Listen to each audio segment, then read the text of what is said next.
Good morning from our global headquarters in New York. I'm McNally. Welcome to Bloomberg Brief. Let's set your agenda. The rumor mill endures on the top Treasury pick as Gates bails. President-elect Trump taps the former Florida Attorney General to run the Justice Department. Sustaining the Trump trade, Bitcoin delivers another record high, flirting with $100,000. The dollar on track for its 8th weekly gain.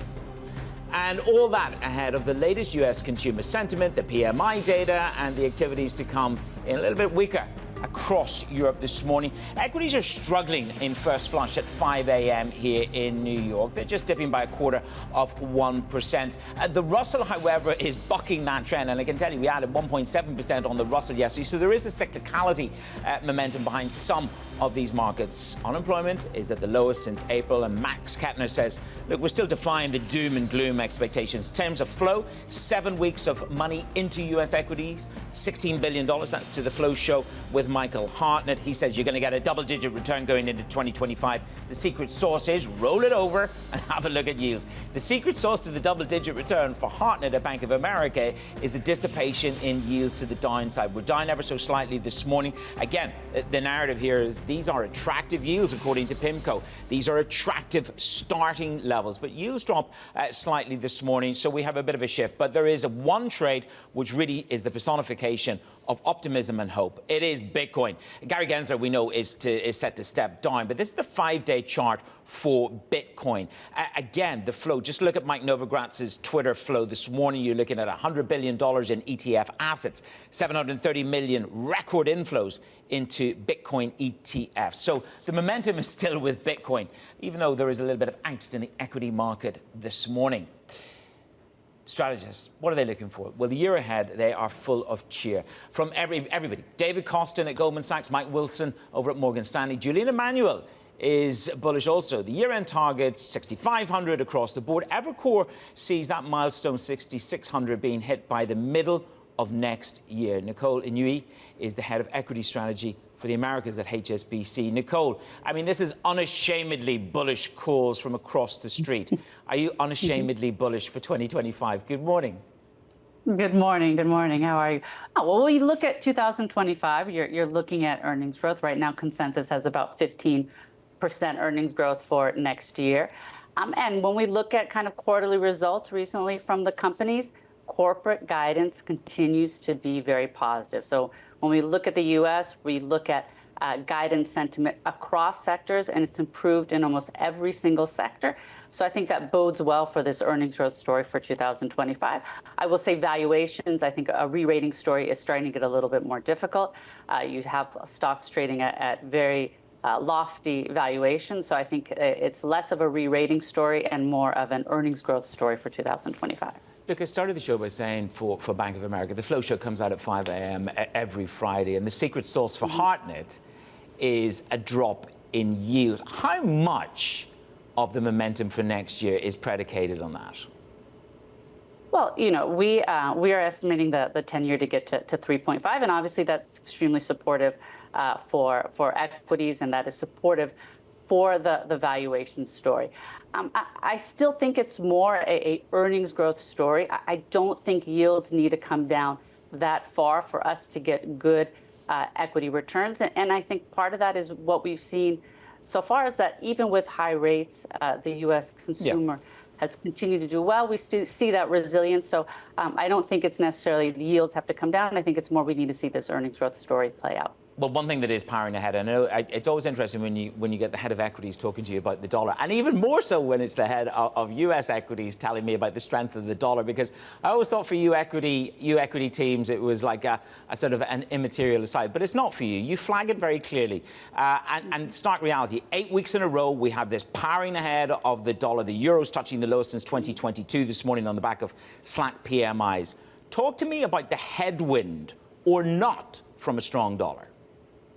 Sure. So we're getting this question a lot from investors because the dollar has strengthened so much. And we do expect to continue strengthening in the dollar. The U.S. equity market, it's really a domestically focused market. So 70% of the revenue is coming from domestic sources. So it's not a headwind or tailwind in that sense. You don't have that currency mismatch that you do have in different sort of equity markets. But what we find is during periods of dollar strength, the U.S. market tends to outperform other equity markets. And a lot of this is because of the reason why is the dollar strengthening. The dollar strengthening because you're seeing relatively higher U.S. growth compared to the rest of the world. You're seeing higher U.S. yields. So these are the reasons why the U.S. dollar strengthening, and that kind of plays into the fact that the U.S. equity market during periods of dollar strength should outperform other equity markets around the world. But, you do definitely see various differences among sectors in terms of exposures to the U.S. dollar compared to others. If your base case is earnings will outperform, I'm not overly worried about a decline in rates. But then the other side of this trade going into 2025 is that how much of this asset, I suppose, supremacy for the United States equity story is predicated on getting those tax cuts down to 15% on the corporate tax level, and at the same time not having onerous or penal tariffs that perhaps can bruise the growth story. Yeah, no, it's a good question. I think when we think about that, when we think about policy change, the potential for policy change for next year, we don't know the extent, we don't know the sequencing of it, and we're really looking at in terms of a sector basis how to play this, looking at what sectors could outperform and what sectors we think could underperform on a relative basis. And what we're saying, we like financials, we like tech, we like industrials on a kind of pro-cyclical story for next year.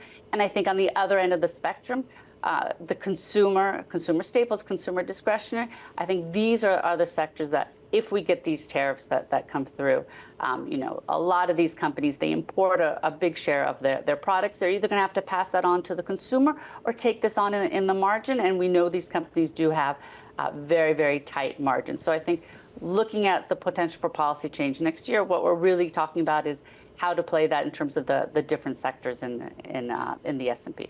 Look, there were three things for me that cleared the decks this week. One was NVIDIA. Finally, we moved on. And it recovered. It recovered from being down 5% at one juncture in the after hours. The other two things that I discovered were we're leaving Target and we're going to Walmart. And once you go in through the doors there, you don't leave. Now, I know you can't talk about individual names per se, but this shows to me that there is a real risk that unemployment, if it rises from 4.1%, can materially impact the quartile that are shopping at Target and Walmart. And that's the critically important part of the narrative, isn't it, for next year? Yeah, well, so this is really playing into this K-shaped consumer that we've been talking about a lot this whole year. And we've seen this playing out through the companies, through the earnings, where you're seeing some consumer companies doing extremely well because they're focused on a high-income consumer, or they're able to invest in price and bring in the consumer to their stores and gain market share. So it becomes a market share gain story for these companies that are focused on kind of a mid, lower end consumer. So that's why in these sectors, we've always said you need to be very selective. And then going into next year, if rates stay higher for longer, I think that K-shaped typed consumer continues to persist over 2025, and you need to continue to be selective in those sectors. Good to get the K back in the lexicon again. It's been a while since I've had that on the show, Nicole. Thank you so much, Nicole Inui there from HSBC. Other stories trending on your Bloomberg terminal this morning. This is what we got for you. DirecTV has called off the takeover with Dish after they failed to win the consent of the bondholders for a key debt exchange. Dish hasn't initiated fresh discussions, and the merger would have created the largest US pay TV provider, with DirecTV assuming $9.75 billion of debt. The Swedish EV supplier Northvolt filed for bankruptcy in the US after a desperate bid to secure rescue funding that fell short. Now, it was about $30 million in available cash and $5.8 billion in debt. According to the filing, the CEO is stepping down from his role. Euro area business activity shrank in November, with the PMI falling to 48.1 from 50, with traders ramping up their ECB easing bets. Analysts also estimated no change and were particularly surprised by the steep deterioration in the services, with the activity dropping for the first time since January. Coming up, Matt Gaetz pulls out. Pam Bondi is the President-elect's new Attorney General pick. We'll dive into the cabinet choices. And what does a red wave in Washington mean for credit? We'll discuss with Meghan Robson of BNP Paribas a little bit later this hour.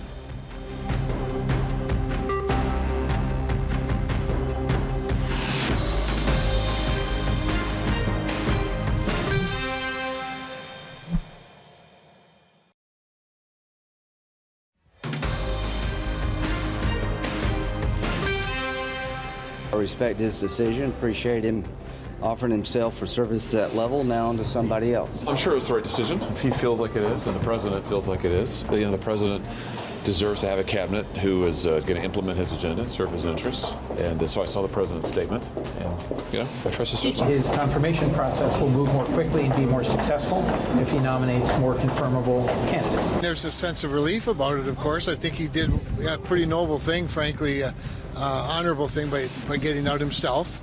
I thought his statement was appropriate, and I look forward to a new nominee that we can get fully behind.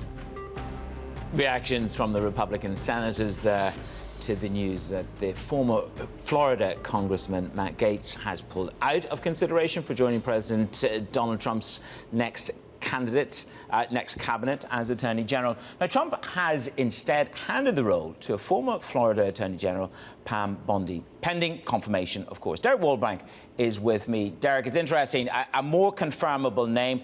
This lady is eminently a different caliber of person. Perhaps she has worked closely with Trump. But the line that I was drawn to was, this is a warning shot from the Senate in terms of the scale of the rebellion from the hell knows.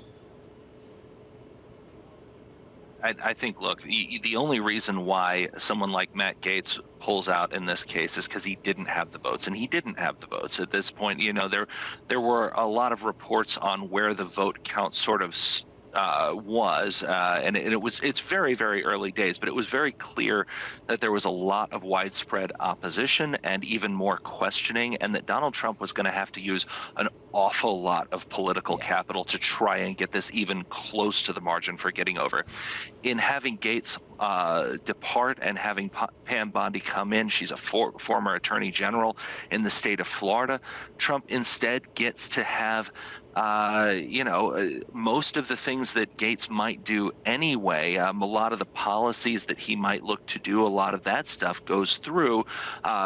She's not too different in terms of what she would maybe want to do as Attorney General, but far more confirmable. I think right now that's the general view that we're seeing. This nomination is landing very, very differently than the Gaetz nomination did. As to say, she spent 8 years as Florida's Attorney General. She was a practicing attorney before that. So she has a certain level of different experience there. The other thing I think is pretty interesting about her is that she did at one point have a chance to make a decision about what to do about Trump University. When that was under some scrutiny, she declined to take action there. She was also a member of Trump's impeachment defense team, so she's somebody that has been close to the president elect in moments of his own political difficulty and stuck by him at that point. It's going to be interesting to see where she maybe stands on the enemy from within. She's chair of the America First Policy Institute. In terms of the Treasury choice, look, this vacuum is still open. We were reporting earlier in the week that there could be some kind of a chess piece move with Wash as Treasury Secretary and then going to the Fed. The Journal obviously running with this a little bit more hotter and heavier this morning. Again, these chess moves, how do you think the market would take that kind of a calibration? Well, yeah, man, I think that the more delay that we've got going on, the more speculation we're going to invite here, right? And so former Fed Governor Kevin Warsh is one of those three names that we keep hearing. Scott Bessent is another. Mark Rowan is another. Those are sort of the three names that I think you read if you see the second paragraph of the Bloomberg story out right now, or a lot of other reports that you might read somewhere else. They all sort of come around those three names, right?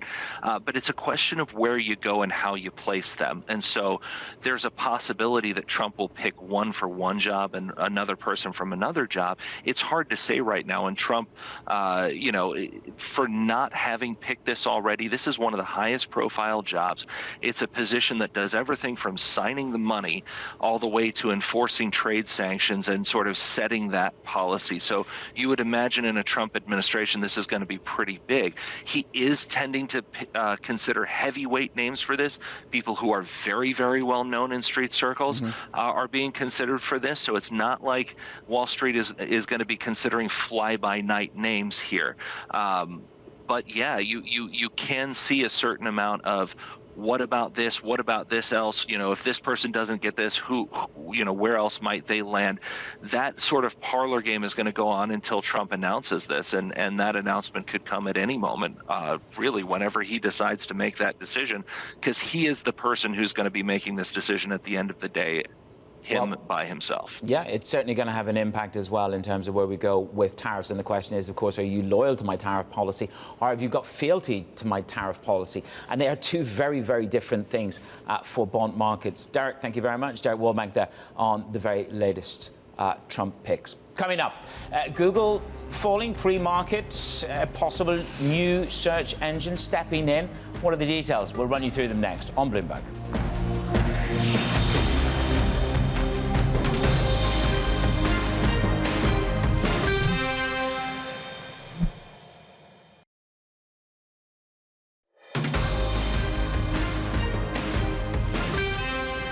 It's Bloomberg Brief. I'm McNally in New York. Front pages, this is what we've got for you from around the world. First up, we will kick it off with the New York Times. Senator Bob Casey has conceded to his Republican opponent, David McCormick. The race was so close it triggered a recount with a margin less than 0.5%. McCormick, a former hedge fund CEO, he won with the help of the enthusiasm for the president-elect Trump and billionaire contributions. Next up, Financial Times leads with the SEC chair, Gary Gensler, has announced he will step down January 20th. Gensler's departure will leave the SEC in the hands of the acting chair. Trump's upcoming pick will likely unwind Gensler's signature rules and have a more crypto-friendly approach. And on the information, shares of Alphabet are falling pre-market. Its report that OpenAI is considering developing a web browser.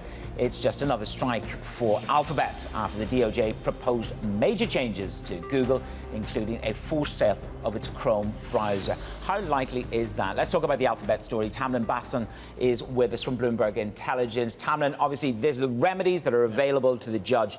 They are wide and they can be very aggressive, from spitting off Chrome to perhaps addressing some of the exclusive payments. Where do you think we will fall over the next year? Yeah, and I think that's really what the market was trying to digest yesterday when we actually saw sort of the scope of the remedies that are being put forward by the DOJ. And this is a remedy that's going to be decided, or there's going to be a trial in April where the judge is going to consider all this.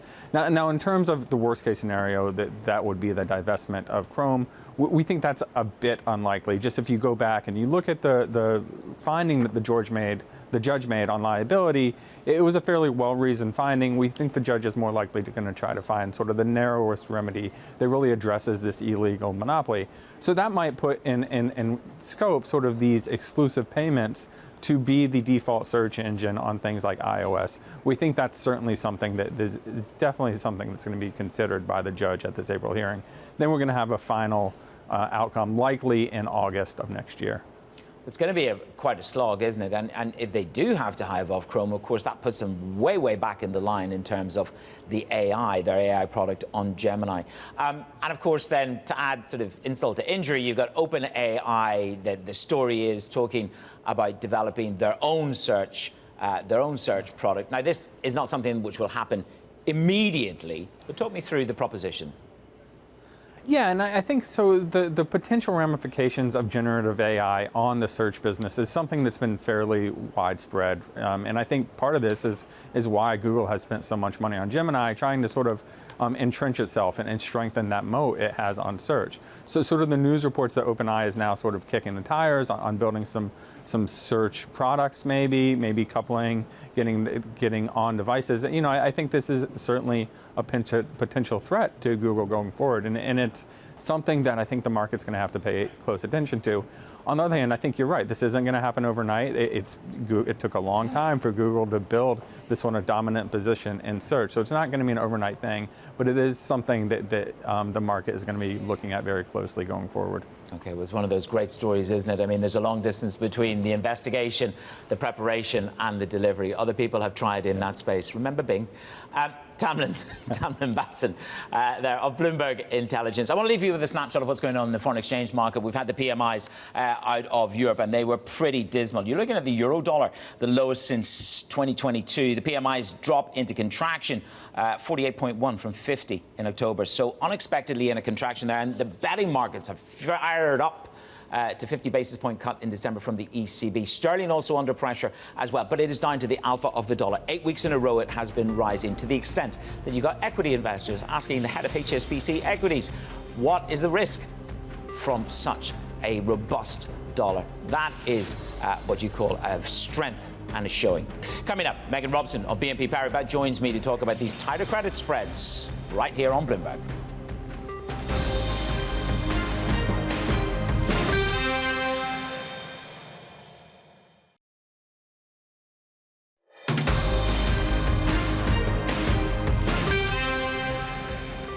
From our global headquarters in New York, you're welcome to Bloomberg Brief. I'm McNally. Let's set your agenda. The rumour mill endures on the top Treasury pick as Gates bails. President-elect Trump taps the former Florida Attorney General to run the Justice Department. Sustaining the Trump trades, Bitcoin delivers another record high, flirting with $100,000. And the dollar on track for an 8th weekly gain.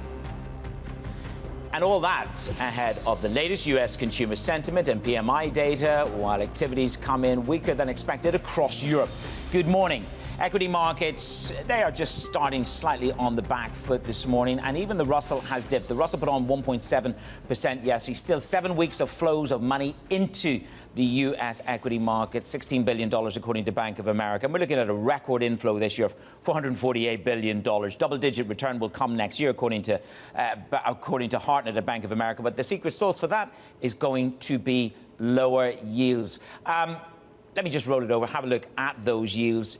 Again, the outflows from bonds over the past 2 weeks, we've seen a considerable outflow. Yields drop 3 basis points on the 10s this morning. Money has been flowing out. $6.4 billion has flowed out over the past 2 weeks. But PIMCO say these kind of levels, you want to set yourself up here. These are attractive levels to pick up yield, and you will get a little bit of carry next year. The Fed cuts will come, and you will get an appreciation. So let me just leave you with a snapshot of Bitcoin the past 5 days. Gary Gensler, we know, is stepping down. The flow into the ETFs has been really quite phenomenal. You're looking at $773 million of record inflows into the ETFs over the past period of time. So that momentum is there. Can we make it to $100 before we leave the office for the day? Well, BNP's Meghan Robson weighs in on the implications of the Republican sweep, writing this. A red wave outcome should support tighter credit spreads, compression, flatter credit curves. In our view, the tail risk remains a burst steepening of the yield curve and potential tariffs. That's all for 2025. Meghan is, of course, the head of U.S. credit strategy at BNP Paribas. Good morning. Good to see you. Good morning. Thanks for having me. So do you share this sort of sense of euphoria in these markets? I'm looking at the tightest spreads for IG since 1998 and the tightest for high yield since 2007. That's euphoric. It is. You know, the reaction has been extremely positive. I think not only just getting past that uncertainty of the U.S. election, getting an outcome regardless of who it is, but also the fact that we got the red sweep. And I think that has really pushed us to tighter levels. For investment grade, we're sitting right at our year-end spread target, so not much room for tightening there. In high yield, we're about 20 basis points off of the level we expect into year-end, so about a little bit room for compression there, outperformance of high yield into the end of the year. OK, so that takes us to the end of the year. But then I suppose the debate becomes, what is the dislocator or what is the tail risk for 2025? What is the most significant tail risk to disrupt the compression? So I think the clear tail risk is going to be a reacceleration in inflation. And you've already started to see early signs of that coming into the picture, with Powell saying we're going to hike, or we're going to cut at a slower pace. Yeah. December, initially we thought for sure would be a 25 basis point rate cut, and now it's back in play. So depending on the policies, if he really moves forward with a lot of deficit spending next year and is able to get that passed, or else if he employs tariffs, I think both of those could be inflationary. And for credit, the real bear case is that we don't see rate cuts and potentially see rate hikes, and that's the tail outcome. I mean, various people have been in that seat this week. Marco Papic from BCA said Trump is a human steepener, whatever way you look at this. Would you go so far as to say that until you know the actual policy of tax and the scale of actual tariffs? I think it's very difficult to make a call with conviction on where things will go without knowing where policy proceeds. But I do think it's a bear steepening bias. And for credit, we think that supports outperformance of the long end. So look at long end investment grade. A bear steepener means not only higher yields for investors to invest in, it also means that issuers, instead of issuing 10 plus long dated bonds, they will tend to issue earlier on the curve. And so that supports long end IG. I think that's a high conviction view of ours under the Trump regime. Can we just drill in a little bit on the fiscal policy? The promise is 21% to 15%. We don't know what the qualification is on that. I look back to 2016, of course, it was 35 to 21%. But you've run the numbers in terms of if we do get a recalibration of tax from 21 to 15, how does that play out? So I think it would be a boost, 6 to 7% boost to earnings if we do get those tax cuts. I think given the margins in Congress, though, I think it's becoming less likely that we'll really get that drop from 21 to 15. So maybe 21 to 20, maybe a slight decline. Very but really incremental, isn't yes, it's very incremental on the corporate tax side. There are other provisions, though, that could be positive. So Republicans have talked about changes to interest deductibility. So for high yield corporates, that could mean they can deduct more of their interest from their tax bill. That would be a huge boost to some of our lower quality high yield companies. But headline tax rate, we're not expecting much change there. When you talk about the change across the curve on where some of the issuance may come, it's going to be at the shorter end of the curve. The scale of issuance going into 2025, we started this year talking about a wall of refunding, and there was going to be this sort of crunch point, which never really actualized. There was a lot of refunding done earlier in the year. 2025, what scale of issuance do you expect? So for investment grade, we're expecting a pickup to 1.7 trillion. So for context, we'll probably end this year at 1.5 trillion. A lot of that is going to be redemptions or refi of. We had a lot of issuance during COVID with maturity coming due next year. So for IG, that will be a big story. But also, I do think there's going to be a pickup in M&A. We have that sort of percolation of animal spirits. You're seeing some early signs that we could be seeing that. The Empire State Manufacturing, we saw a spike. Philly Fed less so. But should we see issuers really focus in on this being a better operating environment, less regulation, I think the M&A issuance is really going to move the needle in IG, but also in high yield. Okay, Meghan, we'll keep an eye on that. As you said, deregulation and a whole spring clean on that front can help the market. Meghan Robson there of BNP. Coming up on the show, geopolitical risks and a new White House. We'll unpack how it affects the energy markets with Rapidan Energy Founder Bob McNally. That's next on Bloomberg.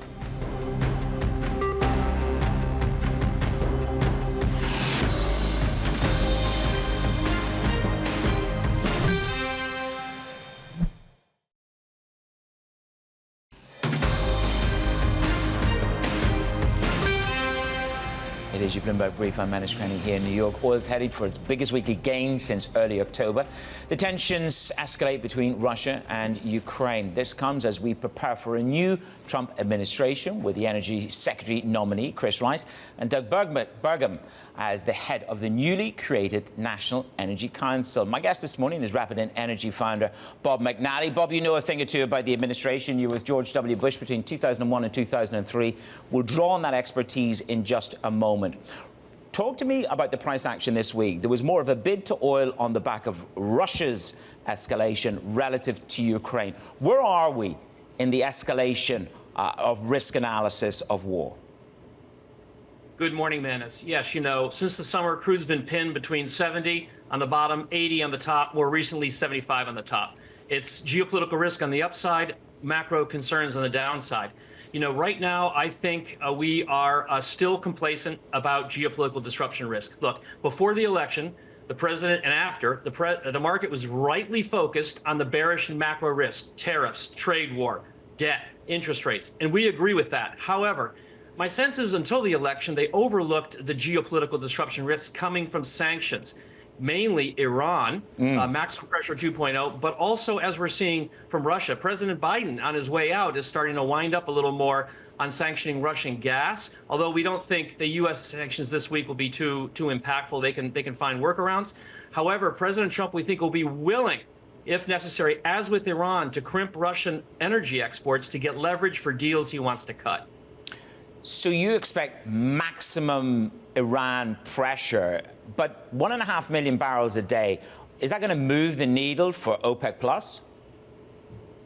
Oh, certainly if it materializes. But, you know, OPEC Plus is not going to make policy based on that possibility, right? They saw that in 2018. Saudi Arabia preemptively hiked ahead of sanctions on Iran that were supposed to be coming. President Trump delayed the sanctions. Prices collapsed. They're not going to play that game again.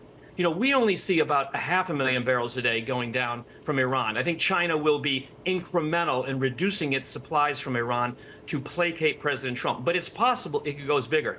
But Manus, if President Trump really goes whole hog and they take down 1 million or 1.2 million of Iranian oil exports, that would remove oversupply next year. That makes it much easier for OPEC Plus to return those barrels. So this is a game of chess, really, in terms of what maximum pressure looks like from this next Trump administration.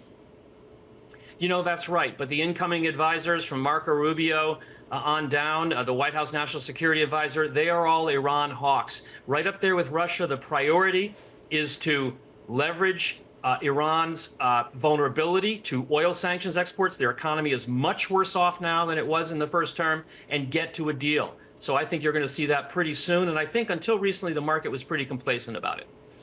If we move then to a scenario of where there is some kind of an end to the Russia-Ukraine conflict, as Trump has promised, what are the implications there? Because they're not just going to suddenly turn on you know, access or accepting Russian oil, are we? You're right, Manus. No, we're thinking this will end like the Korean War ended, or Cyprus, or Kashmir. They will cease firing along current lines. There will be an armistice, but no peace treaty, no easing of sanctions, and so forth. We think we're far away from any kind of a genuine peace treaty in which you would see sanctions come down. If anything, sanctions are probably heading tighter, not looser. Just how much tighter could that get on the energy front, Bob?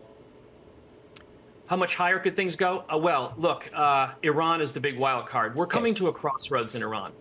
If with Iran and Israel, either we're going to have a comprehensive deal with President Trump, will resolve the nuclear concerns, the regional concerns, terrorism, support for Russia on the one hand, or we fear next year is going to be a pivot point. We think Iran is so close to its nuclear program, Israel is able and willing to attack that nuclear program if it is attacked again.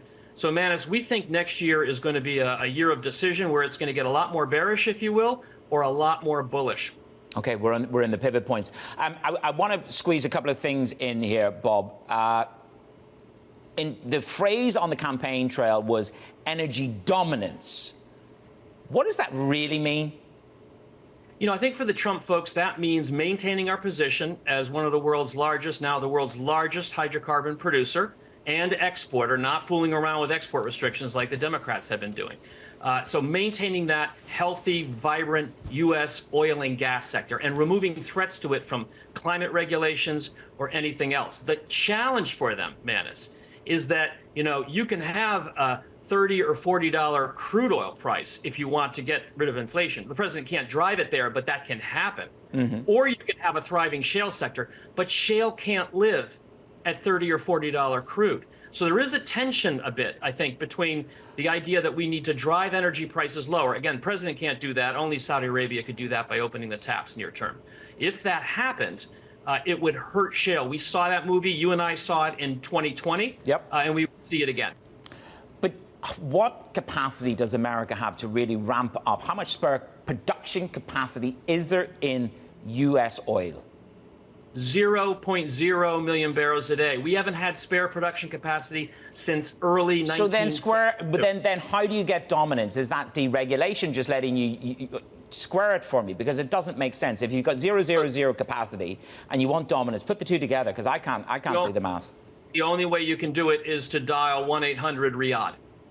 The only option that any president has to quickly reduce oil supply, increase oil supply to reduce prices, is to call OPEC Plus leadership and successfully convince them to open the taps. I don't think that's going to happen here, but that's the only, believe me, I looked for the magic wand 20 years ago. That's the only option any president has to increase supply. The U.S. doesn't have spare capacity.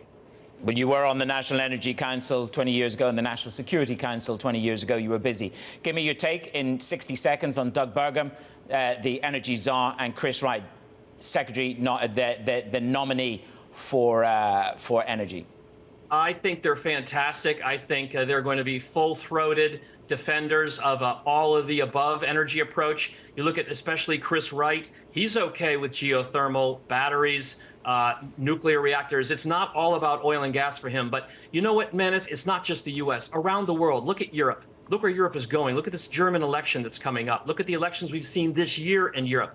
The world is moving back to not anti-clean energy, but more of a all of the above reasonable regulations approach. And with Governor Burgum and Chris Wright, I think you're going to see that and hear that in spades. So I think they're great choices. Bob, great to have you with me this morning. Thank you for getting up early. That is Bob McNally of Rapidan Energy, the founder. Let's get a little bit more on the next administration, what it looks like from energy to the rest of the picks. President-elect Trump appointed the former Florida Attorney General Pam Bondi as Attorney General. And that, of course, is pending confirmation. And that's after the former Florida Congressman Matt Gaetz withdrew from consideration. Stephanie Lai is Bloomberg White House reporter. Stephanie, good morning. To what extent was this a message from the Senate that we will not be bullied around? I think it is a little too soon to say if this is the moment of show that they're not going to that they're going to continue to stand their ground on issues that that matter most to them. On the Gates issue, it was very clear that he didn't have the support, and sources were telling my colleagues and I that it became very abundantly clear on Thursday based on new information coming forward to the Ethics Committee. And so this is a very unique case, and I think in Trump selecting Pam Bondi, someone who is both qualified and easily confirmable, it does show that they are willing to take a step back and reevaluate. But of course, that was after being forced to reconsider the AG nomination. But I think that is something that a lot of us in Washington and on the Hill are watching very closely, just how much leeway these senators are going to give the president on certain matters. But when it comes to some of his major legislative policies, it does not seem like he will have the same sort of pushback. Well, it saves them from having to vote no in the very first instance, and maybe that's the graceful exit for both. We're talking about Pam Bondi here as the replacement. How do you think she's going to approach the various ministries that are going to be in her portfolio? Is she going to back the enemy from within clearance that President-elect Trump has often said that he wants to achieve? Well, even when Gates was the selection, it wasn't entirely clear if he would follow that mandate so strictly. I don't necessarily know if Pam Bondi would either, but she is seen and highly respected among people in Trump's orbit.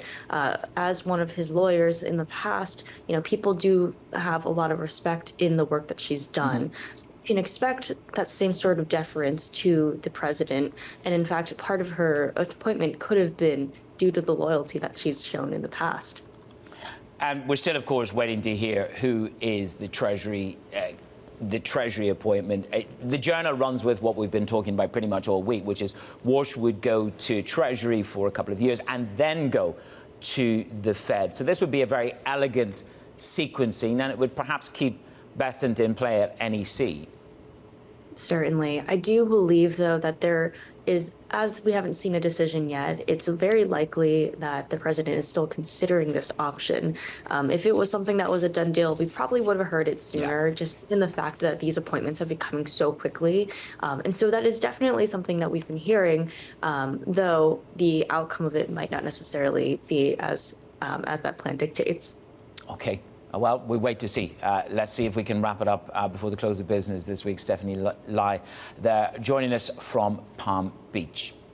I want to give you a quick snapshot of what's going on the currencies. You've got 8 weeks of gains on this dollar. There's just like nothing stopping it. But look at the euro, down nearly 0.5%. That's the lowest since, well, that's a 2-year low, November of 2022. You've got the PMIs crumbling back into contraction, 48.1 from 50 in October. And then you've got the rates market doubling down on a 50 basis point cut from the ECB in December. So this is a widening as it were, of the tension between the euro and the dollar. And sterling also off 0.5% as well this morning. So you're just seeing the triumph of the dollar there. Coming up on the show, we'll set you up for your trading day, a little bit of economic data and some Fed speak for you. Context matters every day on Bloomberg from New York. Good morning.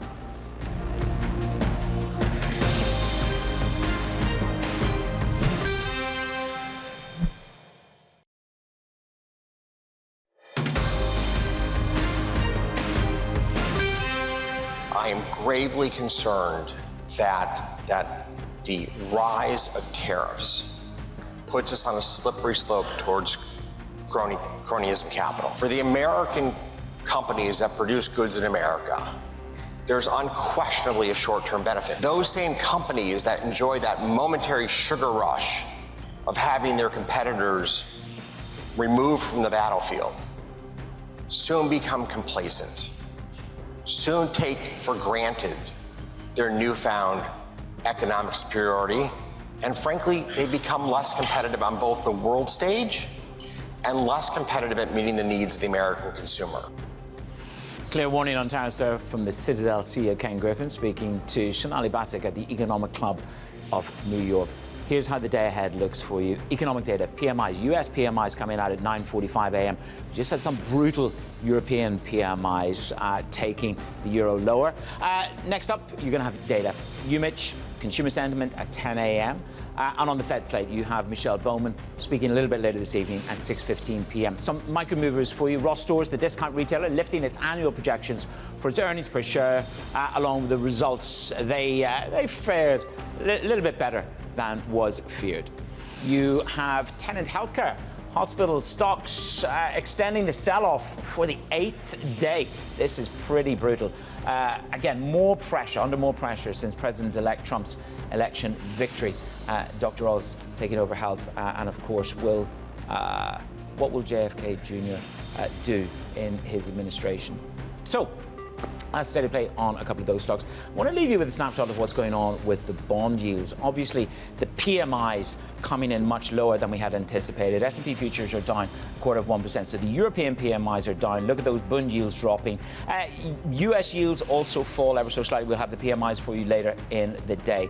But that is where the pressure point was in the Eurozone, falling back into contraction on some of the numbers. That's it for Bloomberg Brief. So Venice will take you through the next couple of hours on everything you need to know. You never know, we might even get a Treasury Secretary announced later today. This is Bloomberg.